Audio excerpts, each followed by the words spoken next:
Have you ever heard of someone destroying a house because they thought the owner ignored a fine? It sounds unbelievable, but that's exactly what happened to my mountain mansion. An HOA decided to demolish it.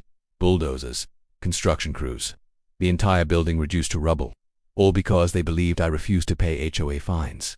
What they didn't realize was that the person they were targeting was the governor of the state. A few years ago, I bought a property high in the mountains just outside a small resort town. It wasn't just a house. It was a massive mountain mansion built on a ridge overlooking the valley. Tall pine forests surrounded the property. From the balcony, you could see miles of mountains and lakes. It was the perfect place to escape the noise of city life, and that's exactly why I bought it. The mansion was located near a luxury mountain community. Like most upscale developments, the area had a homeowners association. The HOA handled things like road maintenance, landscaping, and neighborhood guidelines. Normally that wouldn't have been a problem, except for one detail.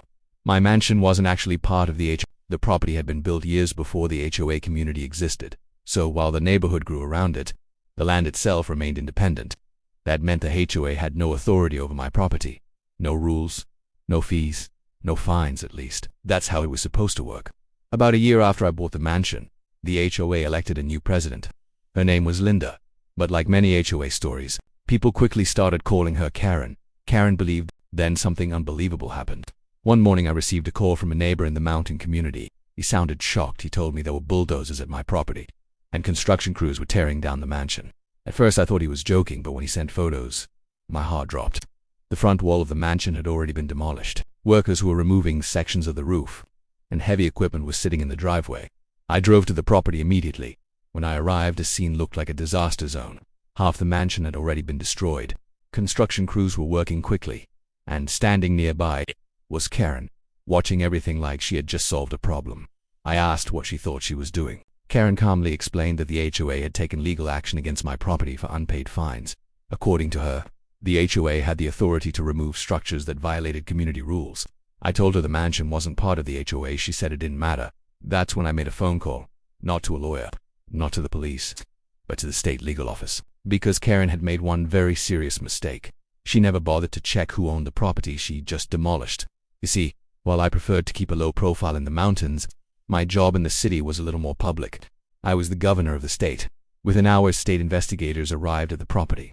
The demolition work stopped immediately. Construction crews packed up their equipment, and Karen suddenly looked much less confident.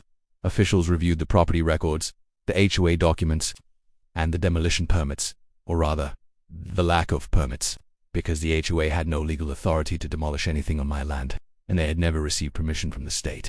The investigation moved quickly after that. The HOA board was questioned, the demolition company was contacted, and the financial damage to the property was calculated. It was enormous, millions of dollars. Karen tried to argue that she believed the mansion was violating HOA rules, but the investigators made something very clear. Even if the property had been part of the HOA, they still couldn't demolish a house without court approval, which meant the entire operation was illegal from the beginning.